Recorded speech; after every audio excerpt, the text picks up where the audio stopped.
ఇప్పుడు ముందుకి వెళ్ళలేని పరిస్థితి, వెనక్కి రాలేని పరిస్థితి.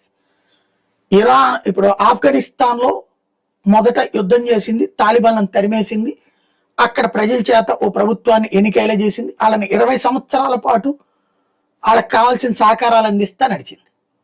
తీరా చూస్తే అమెరికా ఇక దాని వ్యవహారం అంతా మనం ఎందుకు నెత్తేసుకోవాలి, మనకేం సంబంధం అని వెనక్కి వెళ్ళాలనుకుంది.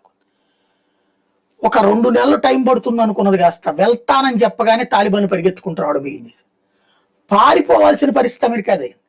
ఆయుధాలు వదిలేసింది, యుద్ధ విమానాలు వదిలేసింది, పారిపోయింది అమెరికా. చివరికి ఆ రోజున గుర్తుంది కదా, విమానాలు టైర్లు పట్టుకుని కూడా పోయినటువంటి పరిస్థితులు.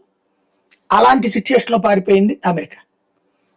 అలాంటి సిచ్యువేషన్ ఏమైనా ఇప్పుడు ఇరాన్లో వస్తుందా? ఎందుకంటే ఇరాన్లో ఈ రోజు వరకు దిగే ధైర్యం చేయట్లా, భయం వేస్తుంది.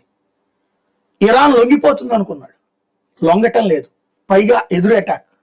ఒక్క అమెరికా ఇజ్రాయెల్ కలిసి చేస్తున్న దాడికి ప్రతిగా 10 దేశాల మీద దాడి చేస్తుంది ఇరాన్.